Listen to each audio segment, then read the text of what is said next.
अपनी parliamentary party को, party का और अपने एलाइज़ का सबसे पहले शुक्रिया अदा करना चाहता हूँ कि जिस तरह उन्होंने पूरी इस बजट में शिरकत की और भरपूर तरीके से शिरकत की। मैं आप सबका शुक्रिया अदा करना चाहता हूँ।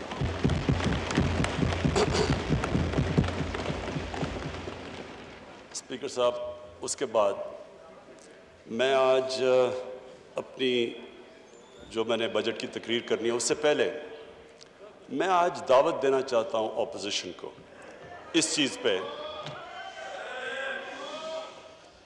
No cross talk please. इस चीज़ पे कि इस मुल्क में 1970 के बाद सारे इलेक्शंस कंट्रोवर्शियल हुए हैं और अभी भी बाई इलेक्शन सेनेट उसमें भी कंट्रोवर्सी हो गई।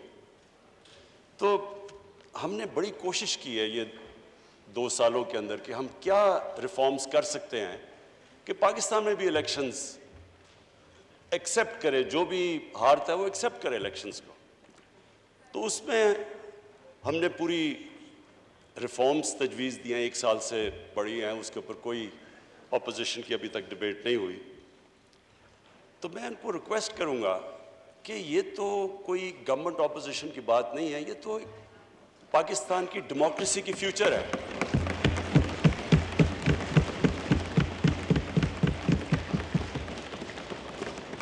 स्पीकर साहब, क्योंकि मेरी 21 साल ज़िंदगी इंटरनेशनल क्रिकेट में गुजरी, तो मैं सिर्फ अपने तजर्बे से बताना चाहता हूँ कि जब हम क्रिकेट खेलते थे तो अपने अपने अंपायर मुल्क खड़े करते थे और होता क्या था कि जो हारने वाला है वो हार नहीं मानता था।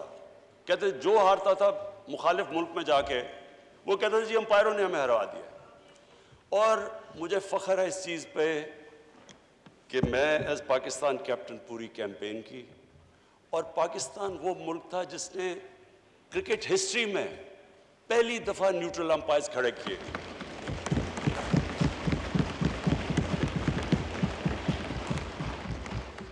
और आज दुनिया की क्रिकेट में न्यूट्रल अंपायर्स भी हैं, टेक्नोलॉजी भी है और जो हारता है वो सब मान जाते हैं हार। यानी सारा जो क्रिकेट के अंदर जो फेयरनेस थी वो उस लेवल पे है कि अब ये इशू ख़त्म हो गया अंपायरिंग का। मैं यही रिक्वेस्ट करता हूँ कि अब टाइम आ गया है कि हम भी इलेक्शन लड़ें और किसी को ये फिक्र ना हो कि जी मुझे कोई धांधली से हरा दिया जाएगा।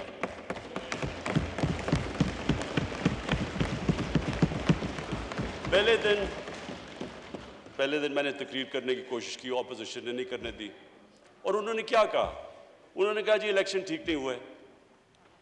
जब इलेक्शन ठीक नहीं हुए तो बताना था कि किस तरह ठीक नहीं हुए। जब ट्रंप ने कहा कि इलेक्शन ठीक नहीं हुए तो उनके मीडिया और पब्लिक ने कहा कि सबूत दो कि ठीक नहीं हुए। हमने जब 2013 के इलेक्शन में कहा ठीक नहीं हुए तो हमने 133 में से 4 हल्के डिमांड किए थे कि इनकी रैंडम आप इनकी ऑडिट कर दें, अगर ये ठीक है हम इलेक्शन मान जाएंगे। हमें नहीं, उन 4 हल्कों को नहीं खोला गया। इवेंचुअली अदालत में जाके केस लड़के 2-2.5 साल के बाद खुले, चारों में धांधली निकली। तो मेरा स्पीकर साहब आज ऑपोजिशन को ये कि हमने पूरी कोशिश की और हम इस नतीजे पे आए क्योंकि जुडिशल कमीशन बैठी थी 2015 के अंदर और उस जुडिशल कमीशन की फाइंडिंग्स थी 2013 के इलेक्शन के ऊपर। जो भी उन्होंने कहा कि बेज़ाब्तियां हैं वो सारी होती थी जब पोलिंग ख़त्म होती थी और उसके बाद जब रिजल्ट अनाउंस होता था। तो हमने इसके ऊपर जो सब अपनी डिस्कशन करके एक नतीजे पे आए कि इसका सिर्फ एक रास्ता है, ईवीएम मशीन्स। वो क्यों है? क्योंकि ईवीएम मशीन जैसे इलेक्शन खत्म होता है बटन दबता है, रिजल्ट आ जाता है। तो वो जो सारा पीरियड है उसके बाद जिधर डबल स्टैंप्स होते हैं, जिधर वो थैलियां खुली होती हैं, वो जो सारी चीज़ें होती, वो सारी चीज़ें ख़त्म हो जाती हैं अगर आप इलेक्शन ख़त्म होते साथ ही रिजल्ट आए और फिर पेपर ट्रेल हो कि जो भी क्वेश्चन करना चाहे तो उसके पास मौका हो वो जाके क्वेश्चन कर सके। तो मैं अगर इनके पास ऑपोजिशन के पास कोई और तजवीज़ है तो हम तैयार हैं सुनने के लिए।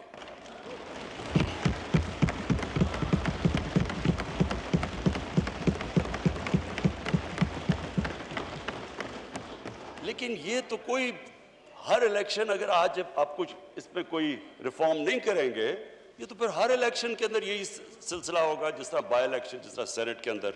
तो ये एक मेरी रिक्वेस्ट थी। अच्छा जी, अब मैं इस बजट के ऊपर आता हूं। मैं इस बजट के ऊपर बात करने से पहले अपनी विजन की बात करना चाहता हूं कि हमारी विजन क्या है पाकिस्तान की, और जो बजट है वो रिफ्लेक्ट करना चाहिए जो एक मुल्क की विजन है। मुझे खुशी इसलिए, और मैं शौकत तरीन आपको और आपकी सारी इकनॉमिक टीम को आज खराज तहसीन इसलिए पेश करता हूं कि आपने जो मेरी विजन थी पाकिस्तान की, उसके मुताबिक आपने बजट बनाया।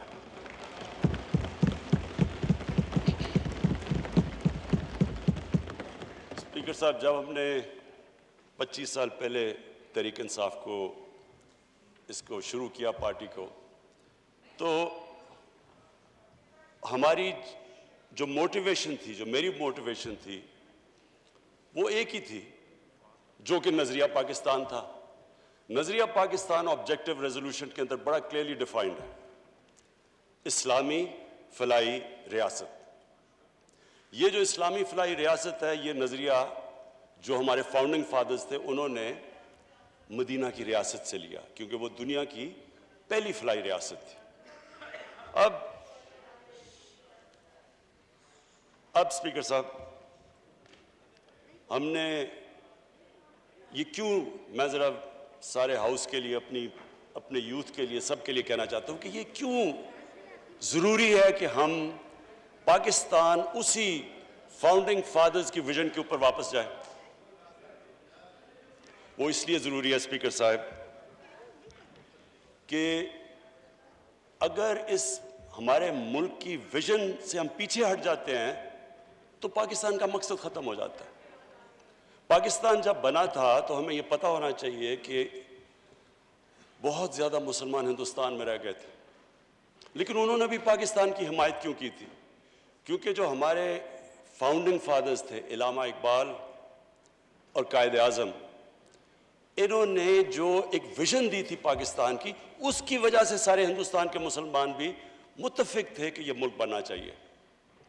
और वो विजन इलामा इकबाल ने, और जो मुसलमान दुनिया के सबसे बड़ा पिछले 300-400 साल में सबसे बड़े जहन थे, उन्होंने उस विजन के अंदर जब कहा था कि मुसलमान जब भी उठता है, मुसलमान का सिविलाइजेशन मदीना की रियासत के बाद जब भी उठा है, वो वापस गया उन प्रिंसिपल्स के ऊपर जो हमारे नबी सल्लल्लाहु अलैहि वसल्लम ने मदीना की रियासत में इस्टेब्लिश किए थे। तो वो प्रिंसिपल्स थे जिसकी वजह से एक कौम उठी। तो मैं स्पीकर साहब आज ब्रीफली वो बताना चाहता हूं कि वो क्या चीज थी कि एक इतना अजीम सिविलाइजेशन खड़ा हो गया, और कभी इतनी तेजी से एक सिविलाइजेशन नहीं खड़ा हुआ। जब मदीना पहुंचे रसूल अल्लाह, तो उन्होंने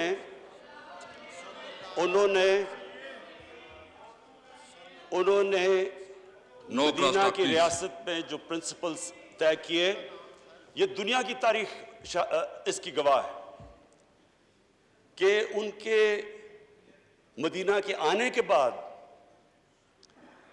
13 साल के बाद जो एक सुपर पावर थी वो उनके सामने उसने घुटने टेके, बैजेंटाइन एम्पायर, और 14 साल के बाद पर्शियन एम्पायर उनके सामने घुटने टेक गया। ये तारीख का हिस्सा है। और उसके बाद जो वो सिविलाइजेशन उन्होंने सेटअप किया, वो दुनिया का सबसे अजीम सिविलाइजेशन था। उसने सिर्फ ये नहीं कि वो दुनिया में फैल गया, उन्होंने जो सिविलाइजेशन सेटअप किया, उसकी वजह से जो आज मॉडर्न दुनिया बनी है, वो उस सिविलाइजेशन ने सारे जो ग्रीक फिलॉसफीज जो दुनिया में, जो हिंदुस्तान में फिलॉसफीज थी, उनकी ट्रांसलेशंस की, उनको डेवलप किया। हर फील्ड में वो आगे निकले, साइंस में, मेडिसिन में। और उसके बाद वो जब बाद में हमारा जब सिविलाइजेशन नीचे गया तो यूरोप ने टेक ओवर कर लिया। तो वो क्या असूल थे? वो 3 असूल थे, और जो हमने अपनी पार्टी बनाई 25 साल पहले, तो हमने वो 3 असूल रखे: इंसाफ, इंसानियत और खुददारी।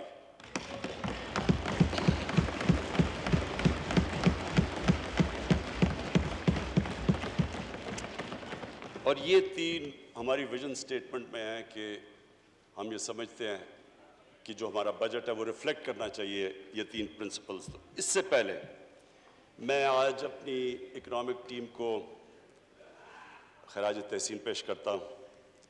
हमारी जो इकोनॉमिक टीम है, और जिसमें जब से हमारी गवर्नमेंट आई और अब तक जिसने भी हमारी इकोनॉमिक टीम में शिरकत की, सारे मुस्तहिक हैं आज मुबारक के भी और खराज तहसीन के भी।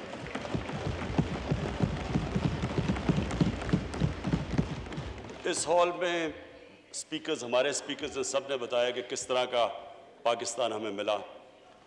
जब हमारी गवर्नमेंट आई तो जो सबसे बड़े हमें प्रॉब्लम था, वो जो टर्म इस्तेमाल करते हैं करंट अकाउंट डेफिसिट। जो करंट अकाउंट है वो मैं आम लोगों के लिए समझाने के लिए कि करंट अकाउंट का मतलब ये है कि मुल्क में डॉलर्स कितने आ रहे हैं और मुल्क से बाहर कितने डॉलर्स जा रहे हैं। उसका पाकिस्तान की तारीख का सबसे बड़ा डेफिसिट था। उसका मतलब ये कि हमारी जो करेंसी थी वो खतरे में थी, क्योंकि इतना बड़ा जब खसारा था, डॉलर्स की कमी थी।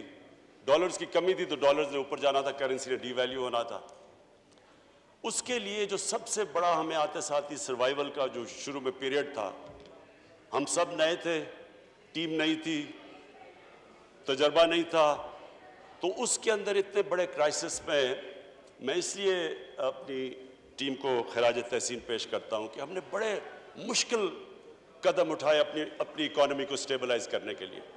तकलीफ दे थे, और स्पीकर साहब वो तकलीफ दे ऐसे थे कि आप एक मुल्क अगर घर की मिसाल ले लें, मैं सबके लिए एक आसानी पैदा करना चाहता हूं कि हमारे सारे जो भी आज देख रहे हैं सबको समझ आ जाए कि वो क्या मुश्किल थी पाकिस्तान को। एक घर मकरूज हो जाता है, आमदनी और खर्चे में बड़ा खसारा हो जाता है, किराएदार आ रहा है, लोग आ रहे हैं पैसे मांगने के लिए, कर्जे लिए हुए हैं, तो वो घर क्या करता है? वो सिर्फ दो चीजें कर सकता है, अपने खर्चे कम करता है और अपनी आमदनी बढ़ाने की कोशिश करता है। तो जब वो अपने खर्चे कम करता है, तकलीफ होती है घर को। खर्चे जब कम करता है, अगर आपके बच्चा एक अच्छे स्कूल में जा रहा है, उसको आपको निकाल के दूसरे उस स्कूल में गवर्नमेंट स्कूल में डालना पड़ता है। अगर आपका गाड़ी है तो मोटरसाइकिल लो, अगर मोटरसाइकिल है तो साइकिल लेना पड़ता है। वो जो भी घर इस सिचुएशन में होता है, उसको इस मुश्किल वक्त से गुजरना पड़ता है जब तक उसकी आमदनी ऊपर नहीं आती। तो हमारे लिए वो मुश्किल फैसले करने थे, लोगों को तकलीफ हुई, अवाम बड़ी मुश्किल से गुजरी और कई अभी भी गुजर रहे हैं। लेकिन इसके अलावा जब एक मुल्क मकरूज हो जाए और जब एक मुल्क इस मुश्किल में पड़ जाए, इसके अलावा दूसरा और कोई रास्ता नहीं है उसका। कोई भी मुल्क ले लें, जब तुर्की में प्राइम मिनिस्टर तब अर्दोगान आए, तो उनको भी जब तुर्की को वो भी कर्जे में डूबे हुए थे, उनको भी IMF के पास जाना पड़ा, लेकिन वो भी 2-3 साल मुश्किल वक्त से गुजरे। तो मुझे आज ये खुशी है कि हमारी इकोनॉमिक टीम ने जिस तरह के फैसले किए, जिस तरह हम वो चैलेंजेस लिए और जिस तरह उन चैलेंजेस से निकले। एक तो इकोनॉमिक चैलेंज था, दुनिया में बाहर गए, पैसे इकट्ठे करने की पूरी कोशिश की।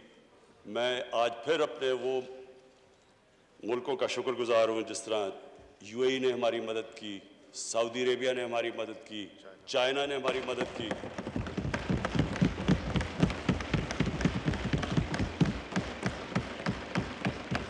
और इन्होंने हमें डिफ़ॉल्ट से बचा दिया। डिफ़ॉल्ट का भी मैं मतलब आम लोगों के लिए समझा दूं कि डिफ़ॉल्ट का मतलब ये होता है कि जब आप अपने लाइबिलिटीज़, आपके पास पैसा नहीं होता लाइबिलिटीज़ देने का।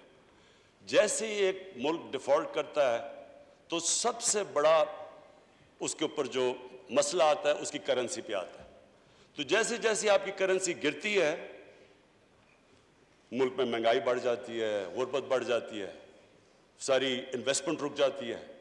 तो डिफॉल्ट से बचने के लिए एक गवर्नमेंट्स पूरी कोशिश करती है और आईएमएफ के पास भी इसलिए जाती है। हमने शुरू में जब हमारी आईएमएफ से नेगोशिएशंस थी, हमने कोशिश की कि हम ना जाएं। हमने कोशिश की कोई और कोई तरीका निकला है, क्योंकि इतना बड़ा खसारा था $20 अरब का। जो आईएमएफ कंडीशंस दे रही थी वो बड़ी मुश्किल थी, उससे लोगों को बड़ी तकलीफ होनी थी। इसलिए हम कोशिश करते रहे कि हमें कोई और सोर्सेज से पैसा मिल जाए, लेकिन आखिर हमें जाना पड़ा। और आईएमएफ की जो कंडीशंस थी वो मुश्किल थी और उससे अवाम को तकलीफ थी। अब इस चैलेंज से निकल ही रहे थे, कोरोना आ गया। और कोरोना के अंदर सारी दुनिया के अंदर जो अगर आप देखें कि जो इम्पैक्ट पड़ा है कोरोना का उनकी इकॉनमी के ऊपर, सारी दुनिया के ऊपर इम्पैक्ट पड़ा। तो एक इकॉनमी जो पहली तकलीफ में थी उसके ऊपर से कोरोना आ गया। मैं आज फिर से, मैं पहले भी इनको खराज तहसीन पेश कर चुका हूँ अपनी एनसीओसी असद उमर आपकी और आपकी टीम को।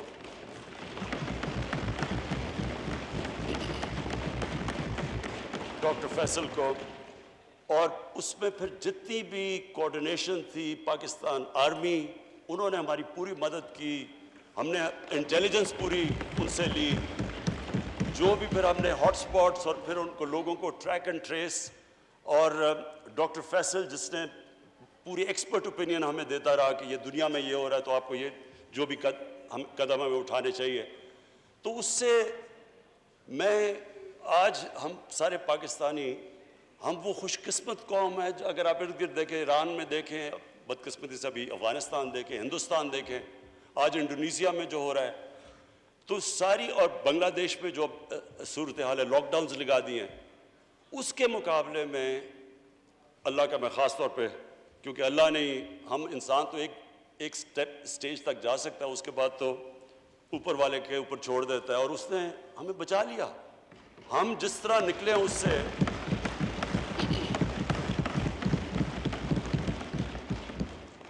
और मैं सिर्फ एक चीज़ कहूँगा कि मेरे ख्याल में, ये मेरा ईमान है अल्लाह पे, क्योंकि वो गरीब की आवाज़ सुनता है। हम इसलिए भी बचे कि हमने बड़ी जल्दी ये फैसला किया कि हम पूरा लॉकडाउन नहीं लगाने लगे, क्योंकि उसमें स्पीकर साहब सारी दुनिया का तजर्बा है, फैक्ट सामने आ गए हैं।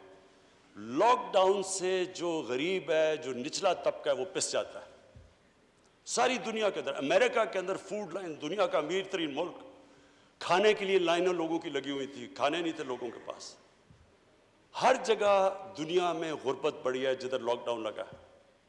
बड़ा प्रेशर था हमारे पे, बड़ी ऑपोजिशन की डिमांड थी कि जी लॉकडाउन लगाया जाए। 2 महीने बड़ा बुरा भला भी कहा गया कि जी इनको समझ नहीं है, लॉकडाउन ही लगा रहे हैं। लेकिन मेरा ये मान है कि जो हमने जो फैसला किया, अल्लाहु अकबर, अल्लाहु अकबर, अल्लाहु अकबर, अल्लाहु अकबर। अशहदु अन ला इलाहा इल्लल्लाह,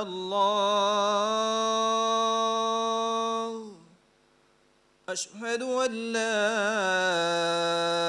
इलाहा इल्लल्लाह, अशहदु अन्न मुहम्मदन रसूलुल्लाह, अशहदु अन्न मुहम्मदन रसूलुल्लाह।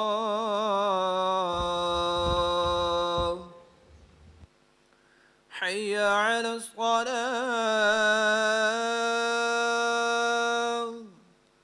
हय्य अला स्सलाह,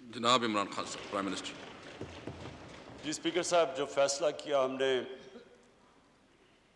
ये सोच के कि जो हमारा दिहाड़ीदार है, हमारे मजदूर, हमारा डेली वेजर जो कि वीकली वेजर, वो घर में खाना ही तब आता है जब अगर वो मजदूरी करे।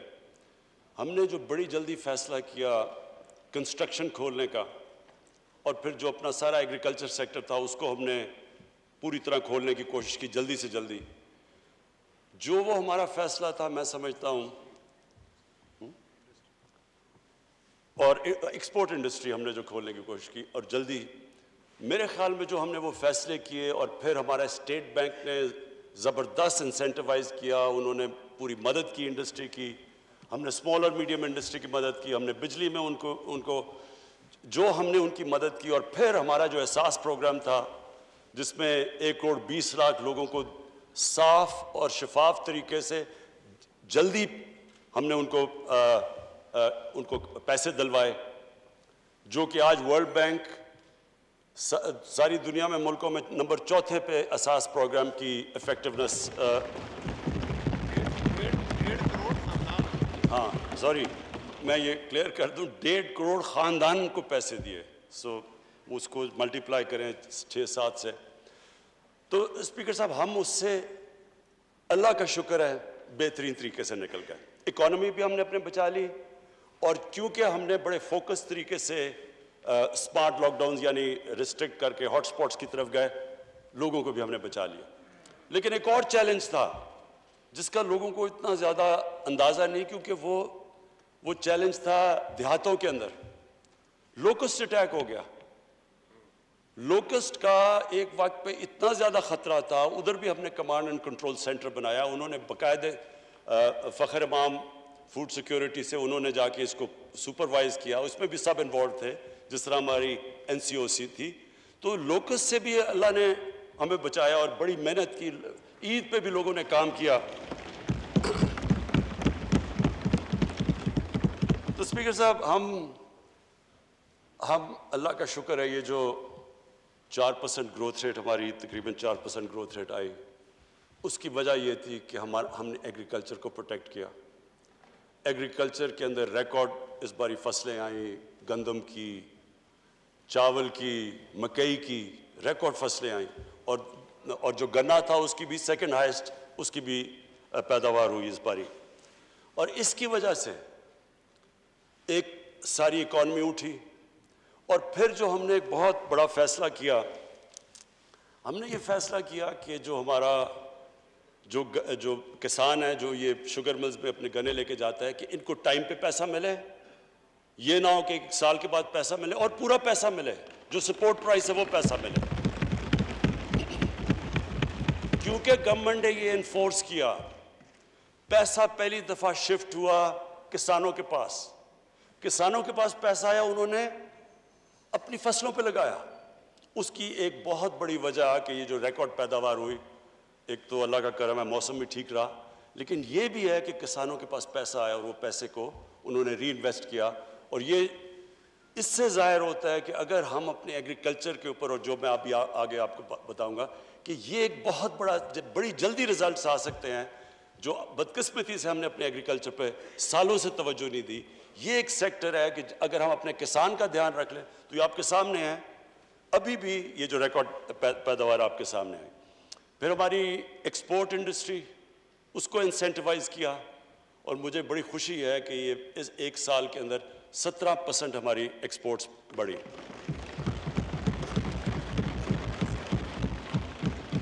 स्पीकर साहब, जो जून का महीना था, जून के महीने में हमारी जो एक्सपोर्ट सिर्फ जून के महीने में हुई वो $2.7 अरब हुए, जो ऑल टाइम पाकिस्तान रिकॉर्ड है एक महीने के अंदर। और फिर हमने जो अपनी कंस्ट्रक्शन इंडस्ट्री को इंसेंटिवाइज किया, जो रुकावटें थी वो दूर की। हमने बाकायदा जो कंस्ट्रक्शन इंडस्ट्री के अंदर लोग थे उनसे मुज़ाकरात करके हमने हर कोशिश की कि इनको इंसेंटिव्स दिए जाएं, क्योंकि जब कंस्ट्रक्शन इंडस्ट्री चलती है तो उसके साथ, और ख़ास तौर पे हाउसिंग, तो जितने 30 इंडस्ट्रीज रिलेटेड है वो सारी चलनी शुरू हो जाती हैं। तो इसकी भी वजह से ये जो ग्रोथ रेट हमारी बड़ी आखिर में, ये अल्लाह का करम था। अब आगे मैं फ्यूचर में बता दूं, उसके बाद वापस जाता हूं अपनी विजन के ऊपर। देखिए फ्यूचर में हम बड़े क्लियर हैं कि अब पाकिस्तान का डायरेक्शन क्या है। हमारी जो ग्रोथ होगी वो एक्सपोर्ट लेड, एक्सपोर्ट्स के ऊपर अब हम पूरी तवज्जो दे रहे हैं। और अभी जो हमारी जो इंपोर्ट्स बढ़ी हैं उसकी एक बहुत बड़ी वजह यह है कि एक्सपोर्ट्स के लिए मशीनरी इंपोर्ट की जा रही है, और ये टाइम लैग के साथ इंशाल्लाह आप देखेंगे कि हम पाकिस्तान की रिकॉर्ड एक्सपोर्ट्स पे पहुंच जाएंगे। दूसरी चीज़ हमारा agriculture sector sorry agriculture sector के अलावा जो मैं इंडस्ट्री के एक और बात कर दूं कि स्मॉल और मीडियम के ऊपर हम असल तवज्जो दे रहे हैं। पहले लार्ज स्केल मैन्युफैक्चरिंग के अंदर हमारी 9% ग्रोथ रेट हुई है। स्मॉल और मीडियम के ऊपर प्रॉब्लम यह है कि उनको बैंक्स कर्जे नहीं देते। अब उनके लिए फाइनेंस मिनिस्टर तरीके ढूंढ रहे हैं कि हम कैसे स्मॉल और मीडियम इंडस्ट्री को कर्जे दे सकते हैं, क्योंकि उनके पास कोलैटरल नहीं होता। उनके लिए पूरी पॉलिसी डिवाइस करें और जो रेगुलेशंस हैं उनको आसान करते जा रहे हैं, क्योंकि इतने ज़्यादा रेगुलेशंस होते हैं वो स्मॉल और मीडियम इंडस्ट्री चलने का उसका वो रजिस्ट्री नहीं होते डर के रेगुलेशन से, तो उसके ऊपर पूरी अब इंसेंटिवाइज कर रहे हैं उनको। जो एग्रीकल्चर है उसमें हम कई चीज़ें कर रहे हैं। एक तो पंजाब ने बड़ा ज़बरदस्त काम किया, किसान कार्ड लेके आ रहा है। किसान कार्ड से एक डेटाबेस होगा, सारे किसानों को रजिस्टर कर रहे हैं हम। और जो छोटा किसान है, छोटे किसान को जो 13 एकड़ से कम किसान है, उसको डायरेक्ट सब्सिडाइज करेंगे, उनको खादों के ऊपर, उनकी पेस्टिसाइड्स के ऊपर। फिर अगर कोई जिस तरह बखर में अभी मैंने सुना है कि वहाँ उनकी जो फेल हो जाती है, 3 साल से उनके जो चने की क्रॉप फेल होगी, उनको डायरेक्ट मदद करेंगे। तो ये पहली दफ़ा एक किसान कार्ड के ज़रिए डायरेक्ट मदद करेंगे अपने किसानों के लिए। फिर जो भी इस बारी फाइनेंस मिनिस्टर ने जो पैसा रखा है, $60 अरब फेडरल गवर्नमेंट ने, अच्छा सॉरी 60 अरब रुपया जो हमारी फेडरल गवर्नमेंट ने रखा है, जो पिछली गवर्नमेंट के आखिरी साल में 1.5 अरब था। तो ये जो 60 अरब है और इसके ऊपर जो 100 अरब की छूट दी है टैक्सेस के ऊपर एग्रीकल्चर सेक्टर पे, कोशिश ये है कि अब हम एग्रीकल्चर सेक्टर के अंदर वो काम करें जो बहुत पहले करना चाहिए था, रिसर्च, सीड डेवलपमेंट। ये सबसे इंपॉर्टेंट है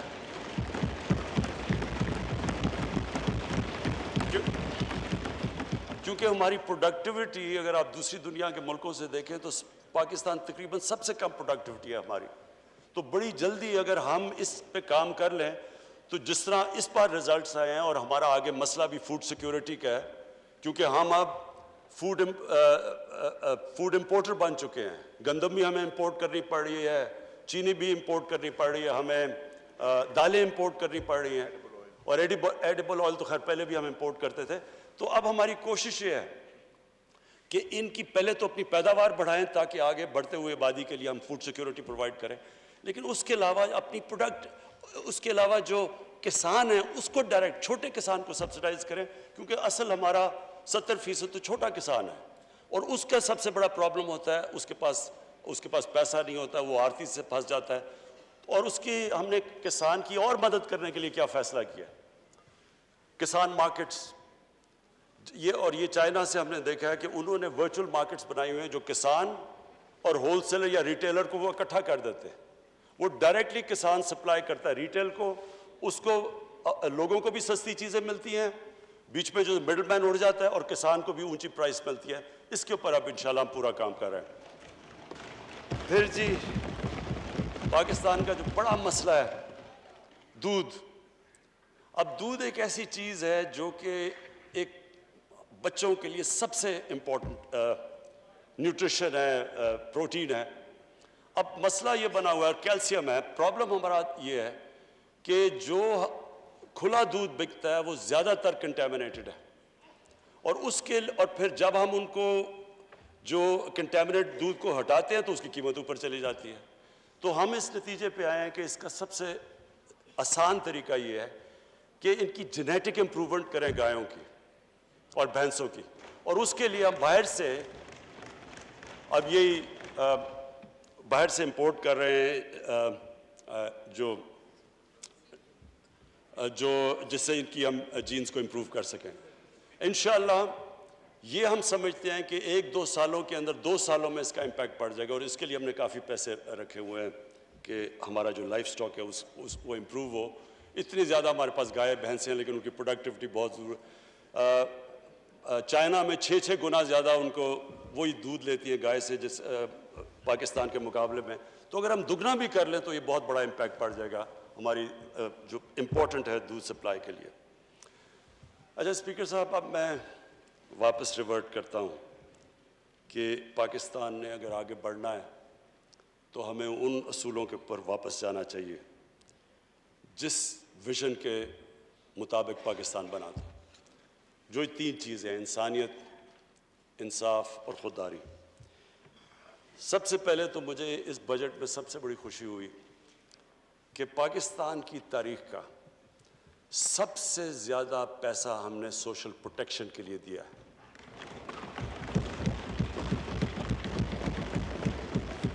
हमारी तारीख में कभी इसके करीब भी रिसोर्सेज कभी भी निचले तबके को ऊपर उठाने के लिए नहीं किया।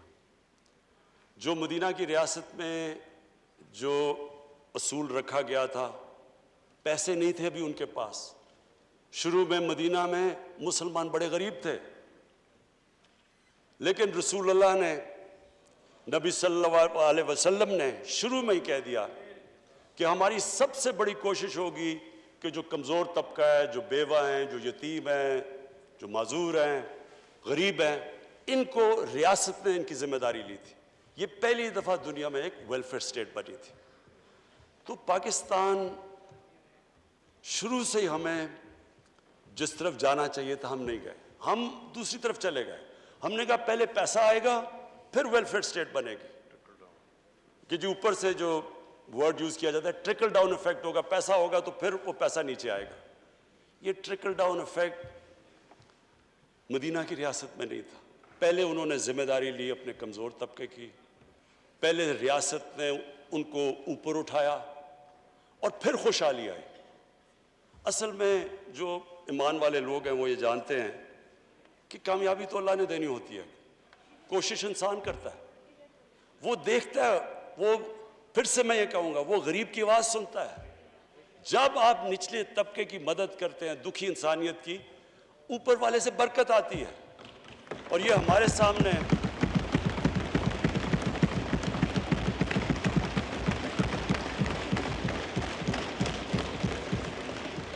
मैं 2 मिसालें देना चाहता हूं स्पीकर साहब। चाइना और हिंदुस्तान दोनों की आबादियां 1 अरब से ज्यादा है। 35 साल पहले चाइना तकरीबन उधर ही खड़ा था जिधर हिंदुस्तान खड़ा था। आज चाइना किधर चला गया और हिंदुस्तान किधर है? उन्होंने क्या किया और जो हिंदुस्तान ने नहीं किया? हिंदुस्तान में भी हालात बेहतर हुए, हिंदुस्तान में भी उनको पिछले 30 साल में तरक्की की, लेकिन हिंदुस्तान में अमीर और गरीब में फासला बढ़ता गया। आज वहाँ गुर्बत भी है और सबसे ज़्यादा अमीर लोग हैं। चाइना ने क्या किया कि उन्होंने फैसला किया, जो मदीना की रियासत में फैसला किया दुनिया के अजीम लीडर ने, कि हम सबसे पहले निचले लोगों को ऊपर लेके आएंगे। और हम चाइना गए और हमने देखा उन्होंने क्या क्या जो तरीके इख्तियार किए अपने कमज़ोर तबके को ऊपर उठाने के लिए। तो स्पीकर साहब, ये दुनिया में एक मौजज़ा है। 70 करोड़ लोगों को उन्होंने 35 साल में गुर्बत से उठा के ऊपर ले गए। और अभी इसी साल प्रेसिडेंट शी जिनपिंग ने अनाउंस किया कि चाइना में हमने एक्सट्रीम पॉवर्टी ख़त्म कर दी। ये दुनिया की तारीख में इतना ये कभी हुआ ही नहीं है, मौजज़ा है। लेकिन जैसे जैसे वो गरीबों को ऊपर लेते गए, चाइना भी एक इकोनॉमिक जायंट और सुपर पावर बन गया। हिंदुस्तान ने, उसके पास भी उतनी बड़ी मार्केट थी, लेकिन उन्होंने ये स्टेप्स नहीं लिए। तो एक स्कॉलर थे मोहम्मद अब्दू, बहुत बड़े इस्लाम के स्कॉलर थे। वो जब यूरोप से 100-125 साल पहले जब वो वापस आए मिस्र, तो उन्होंने मिस्र में कहा कि यहाँ मुसलमान तो बड़े हैं लेकिन यहाँ इस्लाम बहुत कम है। और जब यूरोप गए, यूरोप कहते हैं, यूरोप में जो मैंने देखा मुसलमान तो नहीं नजर आया, लेकिन बड़ा इस्लाम नजर आया। कहने का मतलब ये है कि जो भी उन उसूलों के ऊपर चलेगा वो ऊपर चला जाएगा। आज आप स्कैंडिनेवियन ममालिक में चले जाएं, सबसे बेहतर अगर मैं दुनिया में फिरा हूं तो इंसानियत का निज़ाम आज स्कैंडिनेविया में। आप वहां खुशहाली देखें कैसी है और उनकी इंसानियत देखें कैसी है। हर इंसान की कदर है, उससे भी आगे चले गए हैं, जानवरों की कदर है वहां। और वो भी मैं कह दूं कि वो भी हजरत उमर का कौल था कि अगर कुत्ता भी मेरी रियासत में भूखा मरता तो मैं जिम्मेदार हूं। यानी ये है इंसानियत का तकाजा। और उन मुल्कों में जो हम जिनको मुसलमान नहीं कहते, लेकिन मुसलमान मुल्कों में आप देख लें, हमारे मुल्क में देख लें कि अमीर अमीर होता जाता है, गरीब गरीब होता जाता है। कोई सोशल सिक्योरिटी नेटवर्क नहीं है। हमारा आज फैमिली सिस्टम ना हो, हमारा ख़ानदानी निज़ाम ना हो तो यहाँ तो लोग भूखे मरते रहे।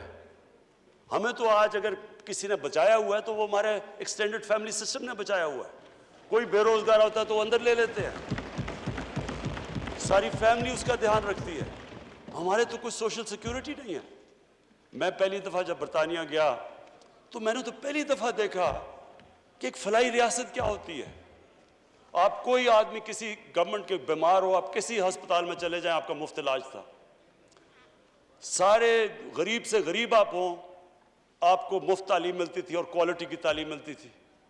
कई उनका प्राइम मिनिस्टर एक आध बना, वो भी एक सरकारी स्कूलों में मुफ्त पढ़ के बना। उधर आप बेरोजगार होते हैं, अनएम्प्लॉयमेंट बेनिफिट्स मिलती हैं जब तक आपको रोजगार नहीं मिलता। अदालत में गरीब आदमी जाता है, उसको लीगल एड मिलती है मुफ्त की, उसको वकील मिलता है। हमने तो पहली दफ़ा ये देखा। यहाँ तो इस तरह का कॉन्सेप्ट अभी तक था ही नहीं। तो ये मैं आज फाइनेंस मिनिस्टर आपको इसलिए खराज तहसीन पेश करता हूँ। ये पहली दफ़ा पाकिस्तान उस तरफ निकल गई है जिधर हम आज से 74 साल पहले जाना चाहिए था, इस्लामी फलाई रियासत।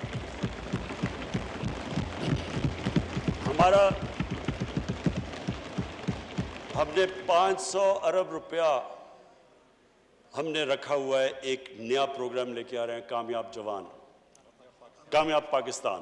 कामयाब जवान उसका हिस्सा है, ओवरऑल कामयाब पाकिस्तान। और मकसद इसका ये है कि हम 40 से 50 लाख जो हमारे सबसे निचला तबका, और हमारे पास तकरीबन सारा डेटा बेस तैयार हो गया है। इंशाअल्लाह हमारे पास अगले महीने तक सारा पाकिस्तान का हम अपना डेटा बनाया है कि सारी इनकम लेवल्स के हमारे पास अब डेटा आ गया है कि कौन सी फैमिली के कितने पैसे हैं, कितनी इनकम है। और उसके मुताबिक हमने ये फैसला किया कि जो निचला 40 से 50% ख़ानदान है उनको हम इस कामयाब पाकिस्तान के नीचे लाने लगे। 500 अरब इनके लिए हमने डेडिकेट किया है। इसमें 4 चीज़ें होंगी। सबसे पहले सस्ते सूद के बगैर कर्जे। किसान जो होंगे उनको 3 लाख देंगे सूद के बगैर कर्जा, छोटे किसानों के लिए। और जो शहर के अंदर हम उनको पैसे देंगे ताकि वो अपना कोई कारोबार शुरू कर सके। दूसरी चीज़ हम स्पीकर साहब उनके लिए वो काम कर रहे हैं जो मैं हमेशा सोचता था कि अल्लाह ने कभी मौका दिया तो वो हम इस मुल्क में करेंगे। Health card, health insurance. जो मैं अपने जो हमारे पीटीआई के 2-3 सूबे हैं, पंजाब, पख्तूनख्वा और जीबी, इनको मैं आज ख़ास ये इसलिए मुझे खुशी से मैं इनकी तारीफ़ करना चाहता हूँ। और बलूचिस्तान, वो हमारी कोलिशन गवर्नमेंट है, उधर भी मेरी जाम कमाल से बात हो चुकी है कि सारे शहरियों को हमने, सारे जितने भी ख़ानदान हैं उन सबको हमने हेल्थ इंश्योरेंस देनी है।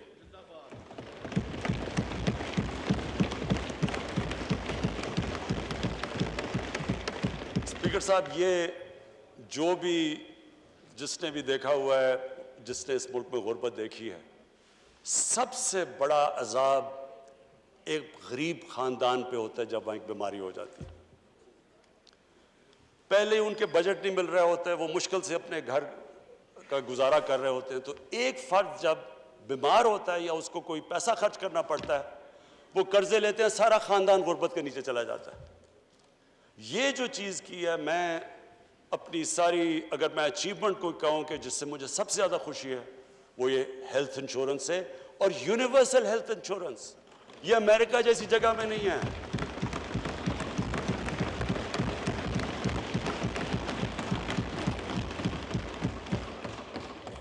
स्पीकर साहब, डेवलप्ड मुल्कों के अंदर भी प्रीमियम देना पड़ता है हेल्थ इंश्योरेंस का। यहाँ मुफ्त इंश्योरेंस दे रहे हैं अपने सारे खानदानों को, ये मैंने आपको बताया जितने सूबे हमारे नीचे हैं। और ये सिर्फ एक हेल्थ इंश्योरेंस नहीं है स्पीकर साहब, ये हेल्थ सिस्टम है। ये अब पाकिस्तान में मॉडर्न हेल्थ सिस्टम इंशाल्लाह बनेगा। वो कैसे? अब क्या होता है कि सरकारी हॉस्पिटल सिर्फ बनाते हैं देहातों के अंदर, छोटे शहरों में।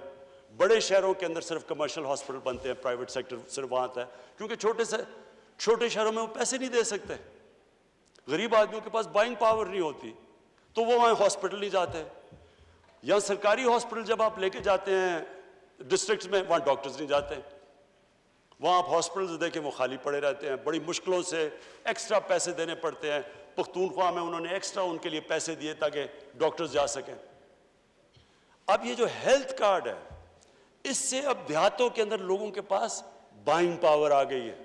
वो अपना इलाज करवा सकते हैं, वो पैसे दे सकते हैं। और हेल्थ कार्ड सिर्फ सरकारी हॉस्पिटल में नहीं, किसी भी हॉस्पिटल के अंदर हेल्थ कार्ड इस्तेमाल हो सकता है।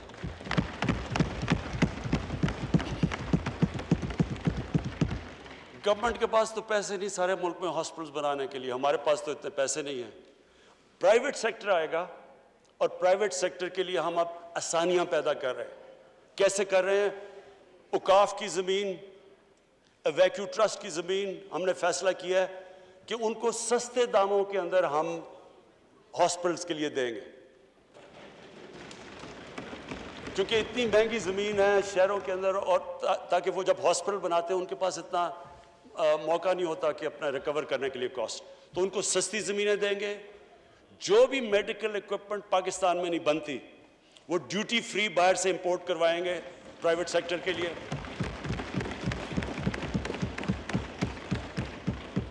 और इंशाल्लाह मेरे ख्याल में ये जो एक ऐसा हमने कदम उठाया है, ये एक रेवोल्यूशनरी स्टेप है। और ये नंबर 1 कर्जे, नंबर 2 हेल्थ कार्ड उनको देंगे सारी फैमिलीज को, वो वैसे भी हम कवर कर रहे हैं। तीसरी चीज़, हमने इनके लिए टेक्निकल एजुकेशन, एक फ़र्द को एक ख़ानदान में टेक्निकल एजुकेशन देंगे ताकि उसके पास हुनर आ जाए, ताकि वो कमाई अपनी कर सके।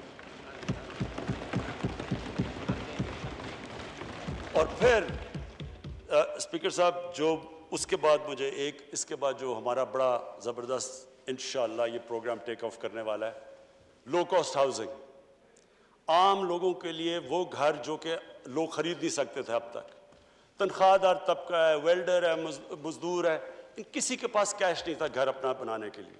इसलिए हमारे शहरों के अंदर कच्ची आबादियाँ फैलती जा रही हैं, क्योंकि किसी ने सोचा ही नहीं कि आम आदमी कैसे घर शहर में ख़रीद सकता है।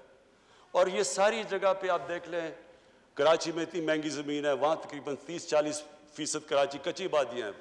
लाहौर के अंदर कच्ची आबादियाँ, बड़े शहरों में क्योंकि किधर से गरीब आदमी आके शहर में अकोमोडेशन ले सकता है। तो ये एक बहुत बड़ा स्टेप है कि हमने अब बड़ी मेहनत से एक कानून जो फंसा हुआ था अदालतों के अंदर, कई सालों से फंसा हुआ था, फोक्लोजर लॉ, वो हमने अदालतों से क्लियर करवाया। फिर बैंकों से बैठे, फिर बैंकों को इंटरेस्ट किया उसके अंदर। अभी बैंकों को प्रैक्टिस नहीं है, उनको आदत नहीं है कि छोटे लोगों को कर्जे देने की, लेकिन उनसे हम मुसलसल मीटिंग्स कर रहे हैं। स्टेट बैंक के गवर्नर भी उनको जोर लगा रहे हैं कि वो कर्जे दें छोटे तबके को। लेकिन एक और अब हमने जो माइक्रो फाइनेंस को, यानी वो कंपनीज जो कि माइक्रो फाइनेंस देती हैं छोटे लोगों को, जिसमें अखूबत है, इंशाअल्लाह अब हमारा पूरा प्रोग्राम है कि ये जो लो कॉस्ट हाउसिंग है, ये सबसे पहले ये जो 40 लाख नीचे ख़ानदान है, इनको हम उस लो कॉस्ट हाउसिंग के अंदर शामिल करें।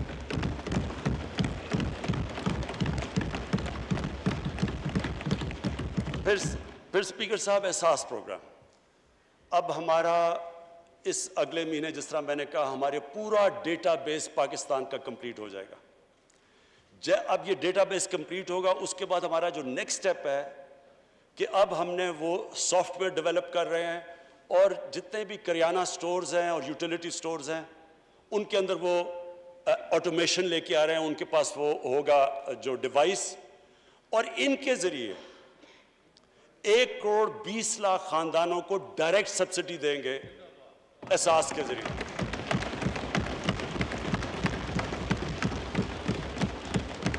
ये स्पीकर साहब ये कभी पाकिस्तान में नहीं हुआ।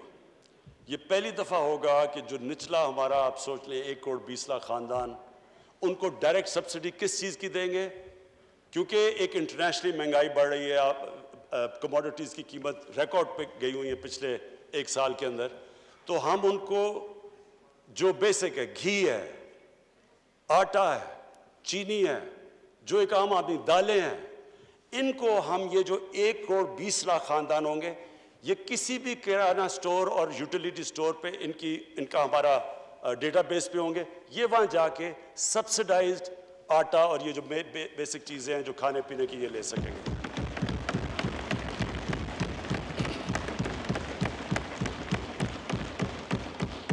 और फिर 90,000 हम स्कॉलरशिप्स, अंडर ग्रेजुएट स्कॉलरशिप अपने गरीब तबके को दे रहे हैं, जो भी नीचे।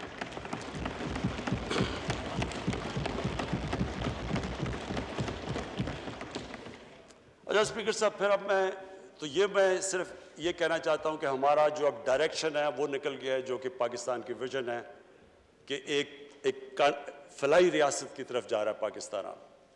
मैं ये भी कह दूं कि मुझे जो बड़ी खुशी होती है जब मैं देखता हूं जो हमने पनाहगाह बनाई हुई हैं, जो मजदूर हैं बेचारे, जो मेहनत कश लोग जो कि सारा दिन मजदूरी करते हैं और फिर बचा के पैसा अपने बीवी बच्चों को भेजते हैं। तो अब हमारी पनाहगाह का जो जाल है वो इंशाल्लाह हम सारे पाकिस्तान में उन एरियाज़ में देते हैं जिधर बाहर से लोग मजदूरी करने आते हैं, ताकि वो सो भी सकें, उनको किराया भी ना देना पड़े, उनको खाना पीना भी मिल जाए, वो साफ उनको नहा धो भी लें, और उसके बाद जो भी पैसा उनका बचे वो सीधा अपने घर में बीवी बच्चों को भेजें।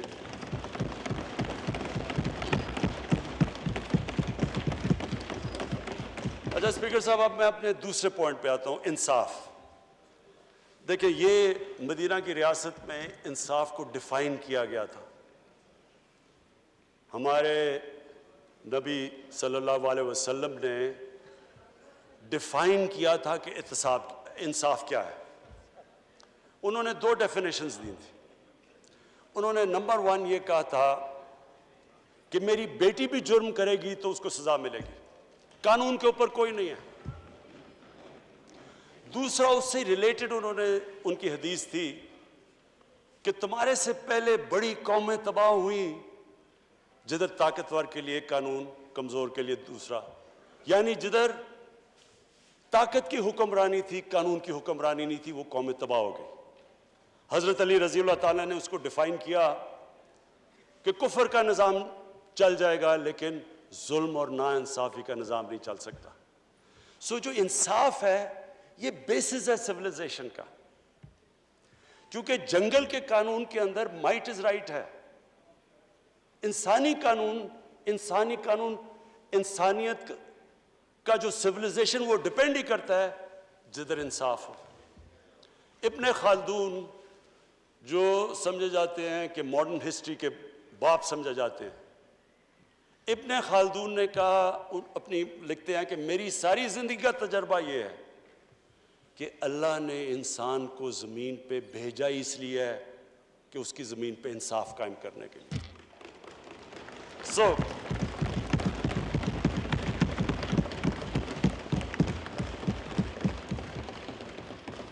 तो स्पीकर साहब, ये जो बेसिस है कानून की हुक्मरानी, ये है बेसिस एक सोसाइटी का।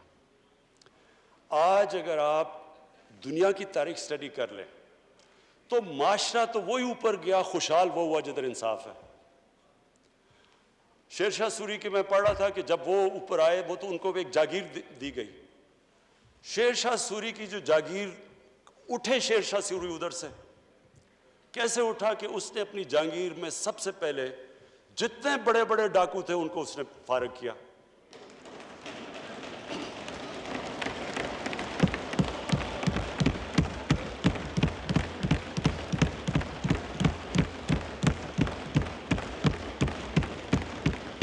जैसे ही स्पीकर साहब, जैसे ही उसने जो बड़े बड़े वहां गैंग्स फिरती थी डाकुओं के, उनको फारग किया, अमन आ गया। जैसे ही अमन आया तो इर्द गिर्द की जितनी जागीरें थी वो सारे जो ताजर थे वो शेरशाह के जागीर में आ गए, क्योंकि वहां अमन था, वहां खुशहाली आ गई। सारों को दुनिया में इर्द गिर्द हो गया कि सबको शेरशाह सूरी का नाम पता चल गया, सबसे ज्यादा खुशहाल था वो। आप उठा के देख लें, पहले दिल्ली की सल्तनत देख लें, बलबन था तो एक वो आदमी था जो कि इंसाफ पसंद था, वहां खुशहाल था। अलाउद्दीन खिलजी, उसके दौरे में खुशहाली थी। जैसे ही जिस माशरे के अंदर जब ताकत की हुक्मरानी आती है, यानी जंगल का कानून आता है, वो नीचे चला जाता है। आज दुनिया में मुझे एक मुल्क बता दें जो खुशहाल है और उधर कानून की हुक्मरानी और इंसाफ ना हो, और एक मुल्क मुझे बता दें जो गरीब है जिधर इंसाफ हो। ये कॉन्ट्रडिक्शन इन टर्म्स है। इसको मैं आपको और स्पेल आउट कर देता हूं। सेक्रेटरी जनरल यूनाइटेड नेशंस ने एक पैनल बनाई, उसका नाम है fact I panel. Fact I panel ने इन्वेस्टिगेट किया कि ये अमीर और गरीब मुल्क में फासले क्यों पड़ रहे हैं। अमीर मुल्क अमीर होते जा रहे हैं, गरीब गरीब होते जा रहे हैं। स्पीकर साहब, उनकी जो कंक्लूजन है वो हमारे मुल्क के लिए बड़ी रेलेवेंट है। वो फैक्ट आई पैनल ने यह कहा कि गरीब मुल्कों से, डेवलपिंग वर्ल्ड से हर साल 1000 अरब डॉलर मनी लॉन्डर होकर अमीर मुल्कों और ऑफशोर बैंक्स में चले जाते हैं। 1000 अरब डॉलर। हमारा सुने, हमारा कितना बजट होगा? 60-70 अरब डॉलर का। हमारा बजट 22 करोड़ लोगों का, 60-70 अरब डॉलर। 1000 अरब डॉलर हर साल गरीब मुल्कों से अमीर मुल्कों पे चले जाते हैं। आप ये सोचें कि ये कितना बड़ी तबाही आ रही है दुनिया में आने वाले दिनों में। ये जो आप देखते हैं, आप ये देखते हैं इकोनॉमिक माइग्रेंट्स अफ्रीका से जा रहे होते हैं, वहाँ यूरोप के अंदर, उधर साउथ अमेरिका से अमेरिका में जा रहे होते हैं। गरीब होते हैं, बच्चे सारे उठा के डूब रहे होते हैं किश्तियों में, वो जा रहे होते हैं। क्यों जा रहे हैं? क्योंकि वहाँ अमीर हैं और जो डेवलपिंग वर्ल्ड है वो गरीब होती जा रही है। उसकी सबसे बड़ी वजह मनी लॉन्ड्रिंग है। स्पीकर साहब, जब एक मुल्क की तबाही आती है तो उसके अमीर, उसका वो बेचारे पटवारी और थानेदार और ये और सरकारी नौकर, ये भी नुकसान पहुंचाते हैं, लेकिन तबाही नहीं, मुल्क को तबाह नहीं करते। मुल्क को तबाह करता है कि जब प्राइम मिनिस्टर इमरान खान और उसके वजीर, जब हम पैसा चोरी करके मुल्क से बाहर भेजते हैं, तब वो मुल्क की तबाही आती है। जब ये जो फैक्ट आई पैनल की रिपोर्ट है कि 1000 अरब डॉलर जो जा रहा है उनको गरीब मुल्कों से अमीर मुल्कों में, ये कोई गरीब लोग तो नहीं चोरी कर रहे ना, ये तो ताकतवर लोग पैसा चोरी कर रहे हैं। और इसीलिए हमारे रसूलुल्लाह सल्लल्लाहु अलैहि वसल्लम ने कहा कि बड़ी कौमें तुम्हारे से पहले तबाह हुई, ताकतवर को जो छूट दे देती हैं और कमजोर को पकड़ लेती हैं। कोई कौम ही नहीं तरक्की कर सकती। कोई मुझे दुनिया में बताएं, आप सारी दुनिया की, तीसरी दुनिया, सारे अफ्रीकन रिपब्लिक्स देख लें, कितने मुल्क तरक्की कर रहे हैं जिधर ये हो रहा है। और स्पीकर साहब, यही स्ट्रगल है, पाकिस्तान की स्ट्रगल है रूल ऑफ लॉ की।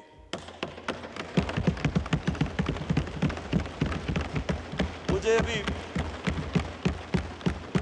अब कल मैं देख रहा हूं, कल आया जी के एक सिंध के एमएनए, उसको नैब के लोग पकड़ने गए, उधर क्राउड इकट्ठा हो गया, उन्होंने नैब को लोगों को मारा, पुलिस ने मदद नहीं की। तो ये क्या, इसका क्या मतलब कि मैं अगर 1000-2000 आदमी जमा कर लूं, मैं जो मर्जी कानून तोड़ दूं, मैं कानून के ऊपर चला जाऊंगा? ये है जंगल का कानून, जिसकी लाठी उसकी भैंस। ये एक सिविलाइज्ड मुल्क के अंदर मुल्क नहीं चल सकता ऐसे। यही नैब थी, 20 साल से वही कानून है, 10 साल 2 हुकूमतें यहां बैठी रही हैं, उनके सामने वही कानून था, क्यों नहीं चेंज किया? जब अब आया तो शोर मच गया नैब के ऊपर। क्यों फर्क क्या हुआ कि पहली दफा नैब उन बड़े बड़े लोगों के ऊपर हाथ डाल रही है? शोर मच गया सारा, भाई आपकी तो हुकूमत आई थी, चेंज कर देते उसको। तब क्यों वो ठीक था?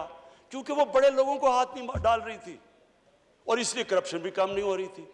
20 साल से बैठी है, जब तक आप बड़े लोगों को कानून के नीचे नहीं लेके आते, कोई दुनिया का मुल्क में कानून की बालादस्ती नहीं होती और वो मुल्क सर्वाइव ही नहीं कर सकता। हजरत अली का बिल्कुल ठीक कॉल है कि कुफर का निज़ाम चल जाएगा। देख लें जिनको हम काफिर कहते हैं, खुशहाली देखे वहां, और हम जो अपने आप को मानते हैं उस अजीम शख्सियत की उम्मत, हमारा हाल देख लें। और हमारा ही नहीं, और देख लें मुसलमान दुनिया में क्या हालात है आजकल। सो स्पीकर साहब, जो दूसरा, जो आज से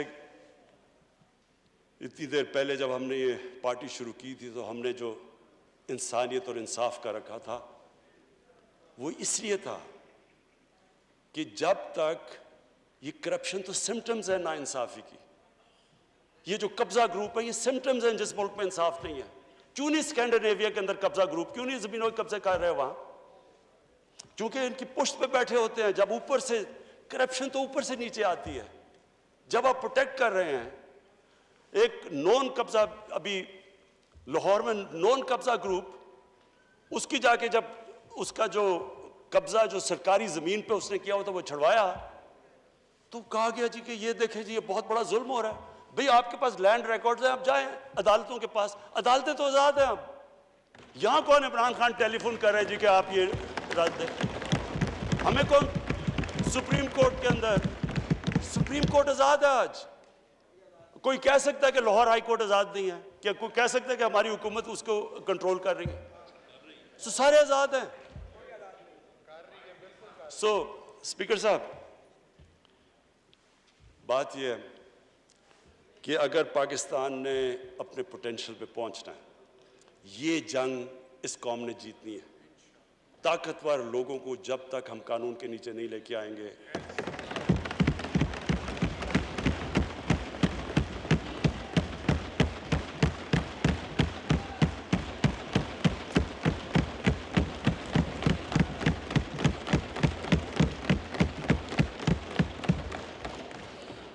अच्छा। और तीसरी चीज, ये मेरा आखिरी पॉइंट है, खुददारी। स्पीकर साहब, जब से पाकिस्तान बना हमारे अंदर एक बड़ी बदकिस्मती है। हमारा लीडर अजीम था कायद आज़म मोहम्मद अली जिन्ना, एक गुलाम हिंदुस्तान में एक आज़ाद इंसान था। वाह वाह।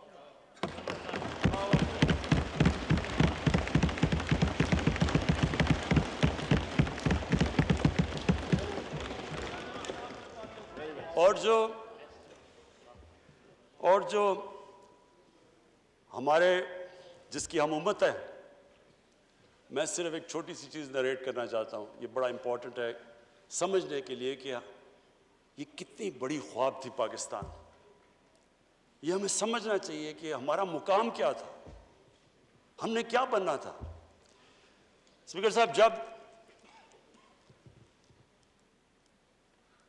मदीना पहुंचे, मदीना में पहली 625 में पहली जंग बदर हुई, 313 लड़ने वाले, मुश्किल से सरवाइव किया जंग ओहद और जंग खंदक में। उसके बाद 628 और 629 दो खत लिखे उन्होंने। एक बैजेंटाइन एम्पायर का जो सीजर था उस वक्त, हरकुलिस, उसको लिखा। दूसरा जो पर्शियन एम्पायर अगले साल लिखा, जो कि पर्शियन एम्परर था। दो सुपर पावर्स थी। उन्होंने कहा कि मैं अल्लाह का पैगाम लेके आया हूं, अगर आप इस पैगाम पे चलेंगे ये आपकी बेहतरी है। अब सोचें कि एक छोटा सा, जिनकी हैसियत ही कोई नहीं, उन्होंने क्या हमारे लिए क्या उससे सबक है कि ला इलाहा इल्लल्लाह, अल्लाह के सिवा कोई खुदा नहीं है।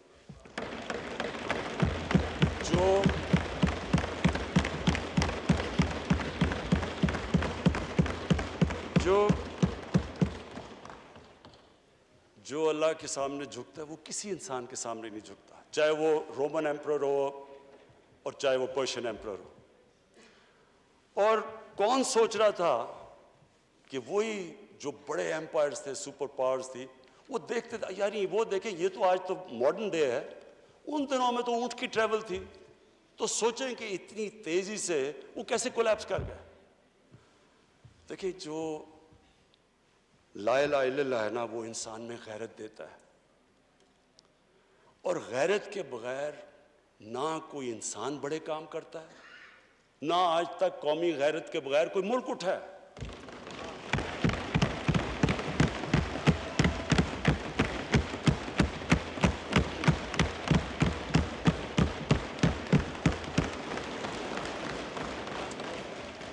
स्पीकर साहब, मैं आज जो एक पीरियड मैं तब उधर बैठता था असेंबली में, इन लोगों के साथ ही मैं होता था उधर, ऑपोजिशन में तब पीपल्स पार्टी भी होती थी वहाँ मेरे साथ। तो एक मुल्क ने फैसला किया कि अमेरिका की वॉर ऑन टेरर ज्वाइन करने का। मैं आज इसके ऊपर इसलिए बात करना चाहता हूँ कि ये मैं बड़ा, अगर मेरी सारी ज़िंदगी में जो मैं सबसे ज़्यादा पाकिस्तानी होते हुए मुझे ज़िल्लत फील हुई है वो इस टाइम पे हुई है, तो इसलिए मैं आज इसकी बात करना चाहता हूँ। हमने फैसला किया कि जनाब हम फ्रंट लाइन स्टेट बन जाएंगे अमेरिका की वॉर ऑन टेरर।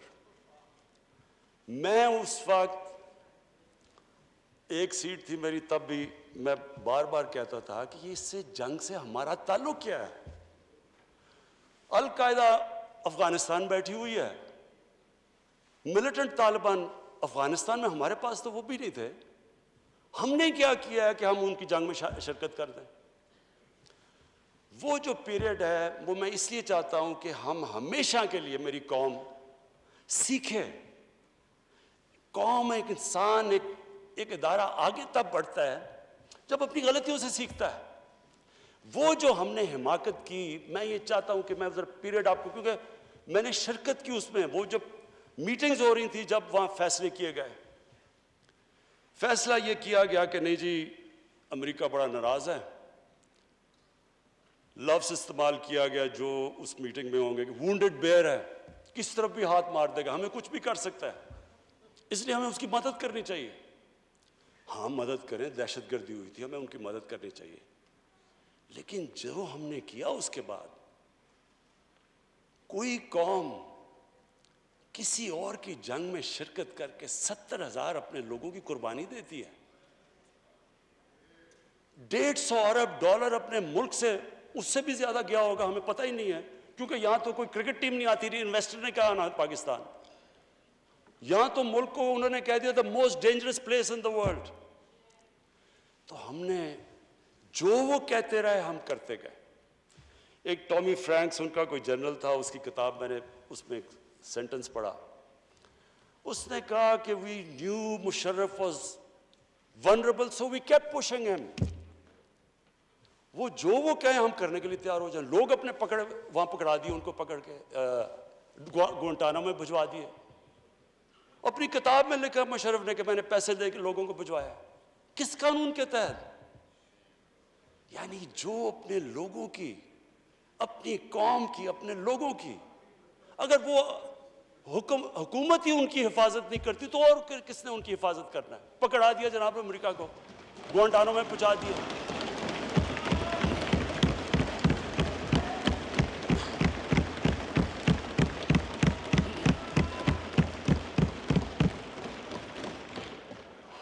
और यहां रुकी नहीं बात, कबायली इलाके में जी, वहां तोरा बोरा के बाद उनके थोड़े से अलकायदा आ गया।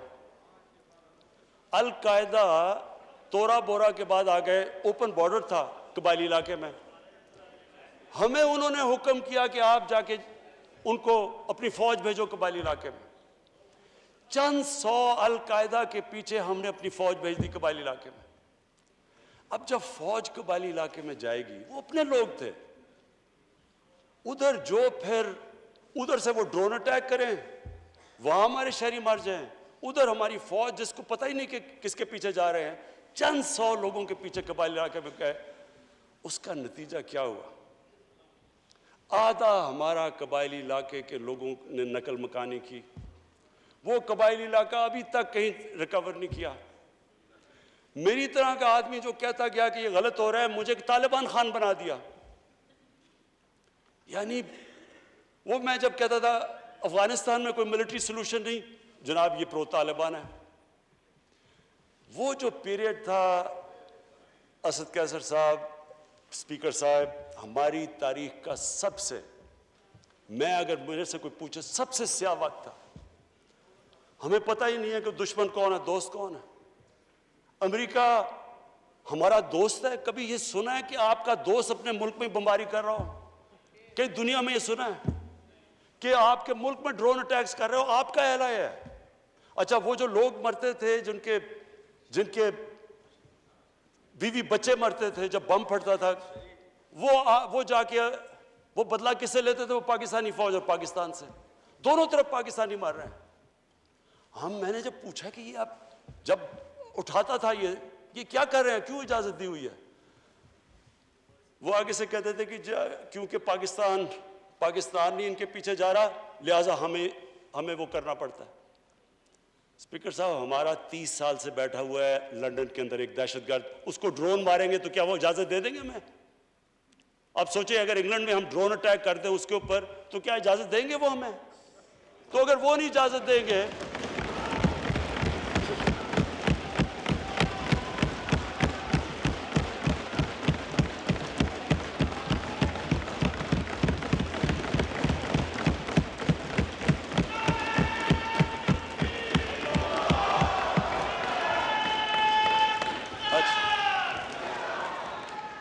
स्पीकर साहब, अगर वो इजाजत नहीं देंगे तो हमने क्यों इजाजत दी? क्या हम सब ह्यूमन हैं? हम आधे इंसान हैं?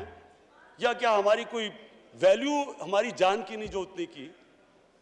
हमारे मुल्क में इजाजत दी गई, गवर्नमेंट ने झूठ बोला लोगों से कि नहीं जी हम मजम्मत करते हैं ड्रोन अटैक्स की। जिल्लत देखें क्या है कि पहले उनको इजाजत दे रहे हैं और इतना हौसला नहीं है कि पब्लिक को कहे कि हमने इजाजत दी हुई है, मजम्मत कर रहे हैं जी उनकी। एक मीटिंग हुई, ओपन हेयरिंग हुई सेनेट के अंदर। उस मीटिंग के अंदर सेनेटर कार्ल लेवन पूछता है एडमिरल मलन से कि आप ये क्यों पाकिस्तान में ये ड्रोन अटैक्स कर रहे हैं जब पाकिस्तानी हुकूमत मजम्मत करती है?